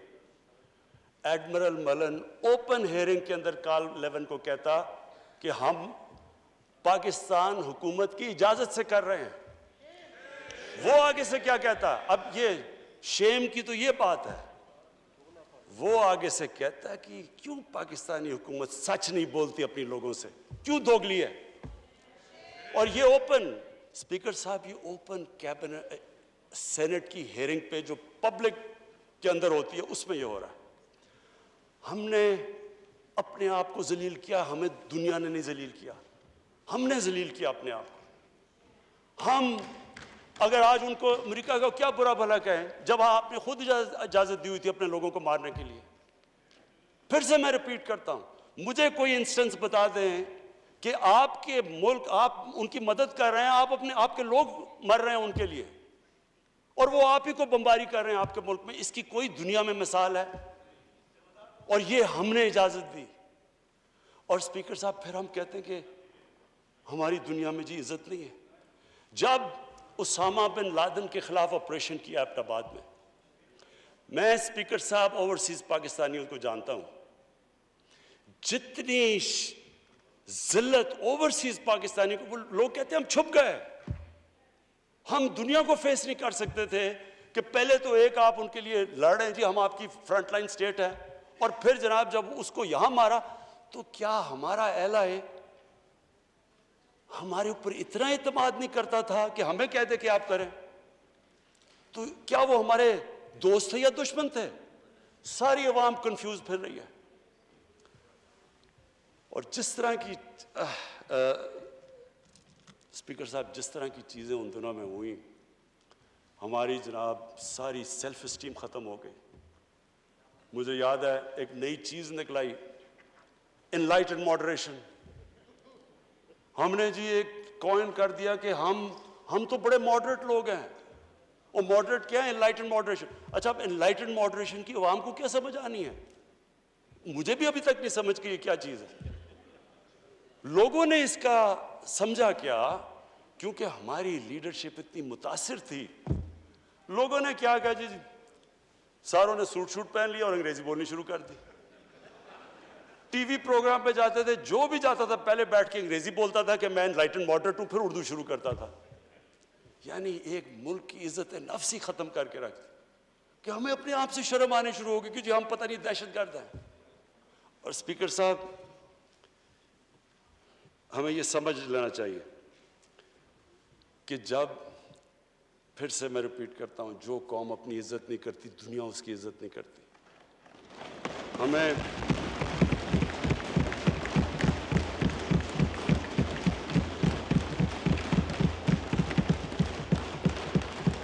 मेरे से पूछा गया जी कि आप पाकिस्तान बेसिस देगा अमेरिका को, पर देखिए, मैं अगला सवाल तो उससे ये पूछूं कि जब हमने इतनी सर्विस दी, 70,000 लोग हमारे गए, $150 अरब हमने अपने मुल्क का नुकसान कर दिया, क्या उन्होंने हमारी तारीफ की? क्या उन्होंने एक्नॉलेज किया कि कितनी कुर्बानी दी है पाकिस्तान ने? कोई दुनिया में मुल्क है जिसने किसी और के लिए इतनी कुर्बानी दी हो? उन्होंने उल्टा बुरा भला कहा, दोगले हो तुम। उन्होंने कहा जी अफगानिस्तान में दोगली गेम कर, अफगानिस्तान की जंग नहीं जीत रहे, वो भी हमारे पर डाल दिया। यानी बजाय कि अप्रिशिएट करना, उल्टा पाकिस्तान को बुरा भला कहा गया। तो स्पीकर साहब, इससे हमने एक सबक सीखा, कभी कभी इस कौम ने किसी के लिए, किसी खौफ से, हमने अपनी सॉवरेंटी के ऊपर कॉम्प्रोमाइज नहीं करना।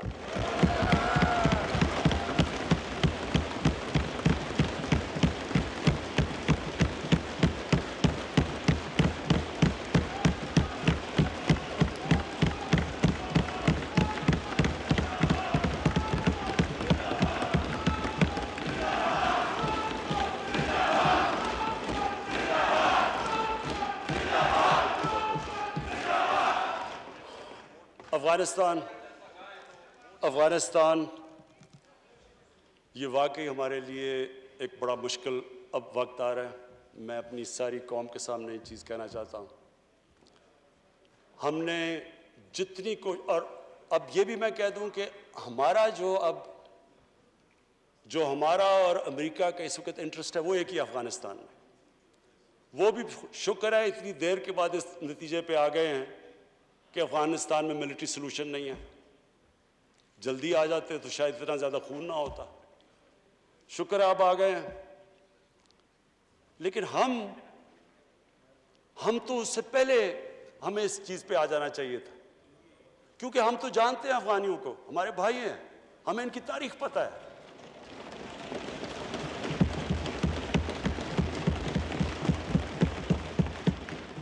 कभी अफगानिस्तान ने बाहर से इंटरफेरेंस एक्सेप्ट नहीं की, चाहे वो अंग्रेज़ों का देख लेते 19वीं सेंचुरी में, चाहे रूसियों का देख लें, सोवियट्स का, और चाहे ये जो इतनी लंबी सारी अमेरिका की तारीख में सबसे बड़ी जंग के बाद वो भी इस नतीजे पे पहुंच गए कि कोई मिलिट्री सलूशन नहीं था। हमें, अगर हम प्रोएक्टिव होते, हम उस वक़्त एक खुददार हुकूमत खड़ी होकर कहती कि आप बिल्कुल गलत कर रहे हैं, अगर हम करते, हम उनको बचा लेते, उधर से भी खून को बचा लेते जो हुआ है वहाँ अफगानियों का, और दूसरी तरफ इनको भी एक बेहतर टाइम पे ये निकल सकते थे। अब हुआ क्या है कि उन्होंने जब फैसला किया कि जी कोई मिलिट्री सलूशन नहीं है, एग्जिट डेट दे दी कि हम जा रहे हैं। अब जब वो जा रहे हैं तो पाकिस्तान को कह रहे हैं कि जी किसी तरह आप उनको टेबल पे ले आओ। हमारे पास क्या लीवरेज है उनको टेबल पे लाएं, सिवाय कि उनके कोई खानदान यहाँ बसे हुए हैं? क्या उनके खानदानों को पकड़ के जेलों में डाल दें? क्या करे? और पाकिस्तान तो सिर्फ उनको कह सकता है ना कि मिलिट्री सलूशन के ऊपर अगर आप जाएंगे तो वहां सिविल वॉर लंबी हो जाएगी तालिबान को, और सिविल वॉर लंबी होगी, अफगानिस्तान की भी तबाही है, और पाकिस्तान उसके बाद वो मुल्क है जिसको नुकसान होगा। लेकिन इसके बाद जब वो डेट दे चुके हैं इससे ज़्यादा हम लीवरेज क्या करें? और मुझे बड़ा अफसोस होता है, मैं प्रेसिडेंट गनी को भी मिला हूँ, मैं उनके अफगानिस्तान भी गया, उनके यहाँ भी लीडर्स को मिला, मैं उनको समझा के ये कह चुका हूँ कि हमारा इंटरेस्ट है अफगानिस्तान में इस वक्त अमन हो। हम आगे इकोनॉमी का सोच रहे हैं, हम सेंट्रल एशिया का सोच रहे हैं, हमारी रीजनल हमारी टाइज हैं ताजिकिस्तान के साथ, उज़्बेकिस्तान के साथ, रेलवे हम बन रहे हैं, हम तो आगे का सोच रहे हैं। तो हम तो चाहते हैं अमन हो, हम ना कोई स्ट्रेटेजिक डेप्थ चाहते हैं अफगानिस्तान में।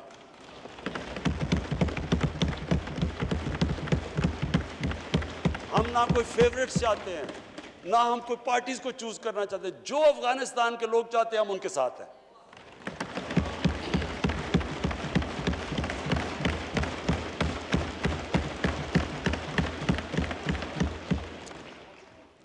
तो हम पार्टनर्स इन पीस तो अमेरिका के साथ हो सकते हैं और हमेशा रहेंगे, हम पार्टनर्स इन कॉन्फ्लिक्ट नहीं हो सकते। अब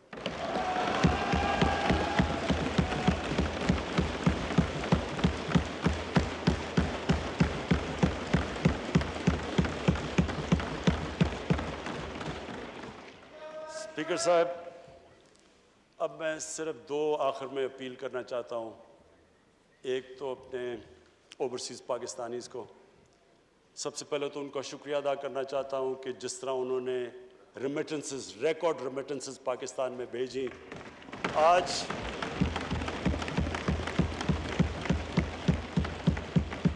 आज 20 अरब डॉलर का करंट अकाउंट जो डेफिसिट आज 11 महीने से सरप्लस में चला गया है, वो ना होता कि अगर वो इस तरह पाकिस्तान की मदद ना करते इस मुश्किल वक्त पे, और हमें उन्होंने जिस तरह रेमिटेंसेस भेजी। आगे जो मैं प्रॉब्लम देख रहा हूँ, जैसे जैसे हमारी इकॉनमी ग्रो कर रही है, जो प्रॉब्लम आना है हमारे करंट अकाउंट के ऊपर आना है। यानी कि हमारी जैसे इंपोर्ट्स बढ़ती जाएंगी, इकॉनमी ग्रो करती जाएगी, तो प्रेशर आना है हमारे रुपए के ऊपर और करंट अकाउंट के ऊपर। तो शॉर्ट टर्म के अंदर मैं ओवरसीज़ पाकिस्तानीज़ को ये कहना चाहता हूँ कि पाकिस्तान ये आपका मुल्क है। आपने देख लिया कि बाहर जाके जो भी दुनिया में आप बाहर चले जाएं, अपने मुल्क जैसी कोई जगह नहीं है। मैंने आज बड़ी एक तकलीफ दे आज मैंने स्टोरी पढ़ी। कनाडा के अंदर एक तो पहले पाकिस्तानी ख़ानदान को उन्होंने एक गाड़ी, उनका जो इंतहा पसंद था, उसने गाड़ी चढ़ा दी।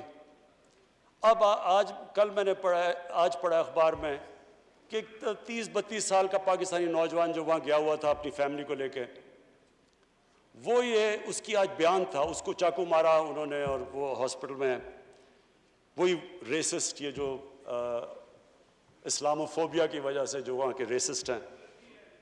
तो उसने जो स्टेटमेंट दी, मैं सिर्फ ये कहना चाहता हूँ कि वो हमारे लिए बड़ी तकलीफ दे है। उसने कहा कि देखें, मैं तो यहाँ रोज़ी कमाने आया था, अब मुझे ख़तरा हो गया अपनी बीवी और बच्चों को। तो ये सारे ओवरसीज़ पाकिस्तानियों को मैं आज कहना चाहता हूँ कि देखें, हम बदकिस्मती से आपको नौकरियां यहाँ नहीं दे सके, आपको बाहर जाना पड़ा, और आप वहाँ काम भी अच्छा कर रहे हैं, कई बड़े एक्सेल कर चुके हैं। लेकिन ये ज़रूरी है आपके लिए कि आपका मुल्क तकड़ा हो, कि अगर आपको मुश्किल पड़े इस तरह की, तो आपको ये हो कि मैं अपने मुल्क में वापस जा सकता हूँ। इसलिए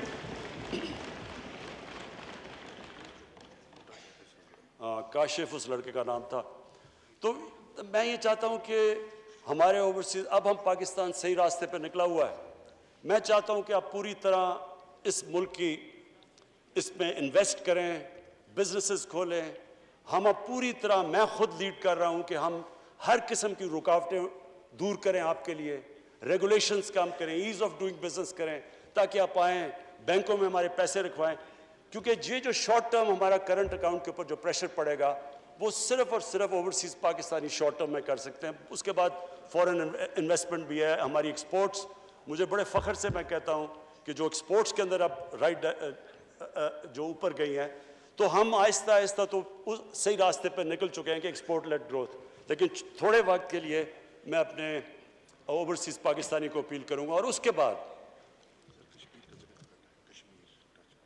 मैं अपनी कौम से अब मैं ये एक ये मेरे लिए काफ़ी मुश्किल चीज़ है ये जो मैं कहना चाहता हूँ कि देखें, जब एक मुल्क का सरबरा बाहर जाके दूसरे मुल्कों में मुल्क के लिए कर्जे या पैसे लेना चाहता है, ये मेरी 3 साल में 2 महीने कम जो अभी पीरियड गुजरा है, सबसे मुश्किल पीरियड होता है कि आप लोगों से जाके कर्जे मांग रहे हैं, पैसे मांग रहे हैं मुल्क के लिए। ये चले मेरे लिए तो है मुश्किल, लेकिन ये कौम नीचे जाती है। जिस कौम का लीडर जाके पैसे मांग रहे हैं वो कौम की क्या हैसियत है? तो मैं अपने लोगों से कहना चाहता हूँ कि देखें, आप सब चाहते हैं कि पाकिस्तान अजीम कौम हो। आप वो लोग हैं जो दुनिया में 4-5 मुल्क हैं जो सबसे ज्यादा खैरात देते हैं, ये वो मुल्क है। और मैं सबसे बड़ा रेसिपिएंट हूँ।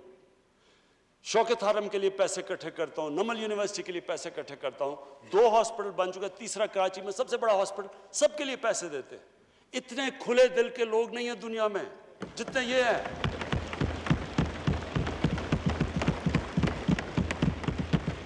लेकिन स्पीकर साहब, जब टैक्स देना होता तो टैक्स नहीं देते। दुनिया में सबसे कम हम टैक्स देते हैं। 22 करोड़ हमारी आबादी है, मुश्किल से 22 लाख लोग टैक्स देते हैं। 22 लाख लोग कैसे उठा सकते हैं बोझ 22 करोड़ लोगों का? ये कैसे मुल्क आगे बढ़ सकता है? कैसे हम इंफ्रास्ट्रक्चर ठीक कर सकते हैं? कैसे ह्यूमन डेवलपमेंट कर सकते हैं? तालीम से कैसे कर सकते हैं जब पैसा ही नहीं है हमारे पास?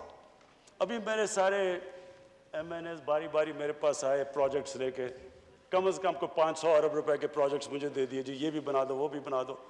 तो कैसे बनाए जब पैसे नहीं है आपके पास? और पैसे तब आएंगे जब आप टैक्स देंगे ये लोग। मैं अपनी तरफ से सबको ये अश्योर करता हूं कि पूरा जोर लगा रहे हैं हम कि अपने ऊपर हम खर्चे ना करें।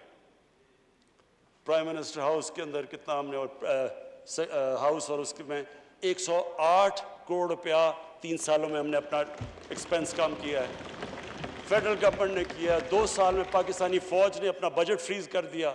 हमने पूरी कोशिश की है ऑस्टेरिटी की, लेकिन अब कौम को सामने आना पड़ेगा। अगर हमने खुददार कौम बनना है, हमें टैक्स देना पड़ेगा। इसको जिस तरह आप इसको ज़कात को समझते हैं, जिस खुले दिल से ज़कात देते हैं, खैरात देते हैं, तो टैक्स, ये मैं इसलिए ये कह रहा हूँ आज क्योंकि हम अब पूरा, मैं ये आज कहना चाहता हूँ कि हमने पूरी छूट दी है बिजनेसेस को। मुझे इतना भी पता है कई बिजनेस ने इतना पैसा बनाया जितना कभी नहीं। खुद मुझे बिजनेसमैन ने कहा कि हमारा कभी इतना पैसा नहीं बना। तो ये ज़रूरी है, सब बिजनेसेस सबको कहता हूँ कि आपको कंट्रीब्यूट करना चाहिए, पैसे दयानतदारी से पैसे देने चाहिए। हमारा काम है कि हम FBR को ठीक करेंगे कि FBR में हरासमेंट कम जो इशू है, ऑटोमेशन लेके आ रहे हैं इंशाल्लाह, ताकि इंसानों का कांटेक्ट ना हो। लेकिन अवाम का भी आपका काम है कि अगर आप दुनिया में खुददारी से फिरना चाहते हैं, हरे पासपोर्ट की दुनिया में इज्जत चाहते हैं, तो आपको अब उस तरह टैक्स देना पड़ेगा जिस तरह स्कैंडिनेविया के लोग देते हैं, जो कि आज खुशहाल माशरा है। खुशहाल माशरा तब तक नहीं होगा जब तक हम दयानतदारी से टैक्स नहीं देंगे। तो मेरी अपील है आज सबको कि हमारा टारगेट स्टिफ है। हमने तकरीबन 6000 अरब रुपया इकट्ठा करना है टैक्सेस में, 5800 अरब रुपया हमने इकट्ठा करना है जो हमारा टारगेट है। इसके ऊपर हम ये जो नया हमने अब फैसला किया कि जिस तरह अमेरिका के अंदर टैक्स फ्रॉड का मतलब जेल, टैक्स फ्रॉड किया आप जेल में गए, यहाँ हम करने लगे थे, लेकिन हमें आया कि जी FBR को लोगों को इत्मीनान नहीं। अब फाइनेंस मिनिस्टर के नीचे कमेटी बनेगी, जो विलफुल टैक्स डिफॉल्ट होगा हम उसको जेल में डाल देंगे। क्योंकि अगर हमने ये ना पैसा इकट्ठा किया, अभी भी हम IMF प्रोग्राम में हैं, उन्होंने उसके बाद हमें कहना है कि जी इसके ऊपर टैक्स लगाओ और GST लगाओ और चीज़ों के ऊपर और खाने, तो लोग तकलीफ में जाएंगे। तो लोगों के आप सबके इंटरेस्ट में है कि अगर हम सारे लोग थोड़ा थोड़ा टैक्स दे देंगे तो हमारा टारगेट पूरा हो जाएगा और फिर हमें लोगों के ऊपर मुश्किलें नहीं डालनी पड़ेंगी। आखिर में बस स्पीकर साहब मैं अपनी कंक्लूड करता हूँ तकरीर के, हमारा एक इशू है पाकिस्तान का जो कश्मीरियों के साथ जो जुल्म है इस वक्त हिंदुस्तान की हुकूमत जुल्म कर रही है, मैं आज उसके इसलिए ज़रा बात करना चाहता हूँ कि 5 अगस्त, उससे पहले भी कश्मीरियों के ऊपर हिंदुस्तान की हुकूमत जुल्म कर रही थी। पैलेट गन्स का इस्तेमाल, लोगों को उठा लेना, उनको एक ऐसा ट्रीट करना जैसे जब से ये बीजेपी की हुकूमत आई है, ये जो आरएसएस का एजेंडा है, उनको हर किस्म की तकलीफ़ में था। लेकिन 5 अगस्त के बाद जुल्म की इंतहा हो गई। तो मैं आज इस प्लेटफॉर्म से इसलिए उनका नाम लेना चाहता हूँ कि उन्होंने बड़ी कुर्बानियाँ दी।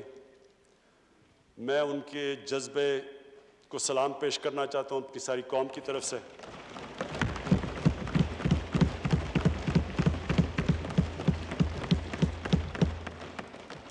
कोई नहीं ये समझ रहा था कि जिस तरह का उन्होंने जो 80 लाख कश्मीरियों के ऊपर 8 लाख हिंदुस्तान की फ़ौज बैठा दी ऊपर जाके, और हर थोड़ी देर के बाद एक्स्ट्रा जुडिशल किलिंग करते हैं, उनको डराया धमकाया, लोगों को, नौजवानों को पकड़ के बाहर ले गए, उनकी लीडरशिप को अंदर डाला। कोई नहीं समझ रहा था कि वो खड़े होंगे। तो आज इस हॉल से मैं कहना चाहता हूँ कि सारा पाकिस्तान उन दिलेर कश्मीरियों, उनकी ख़ास तौर पे ख़वातीन, जिस तरह वो खड़ी होती हैं, जिस तरह वो बाहर जाती हैं, डेमोस्ट्रेट करती हैं, उनके जो बच्चे हैं, नौजवान हैं, हम सब उनके साथ खड़े हैं।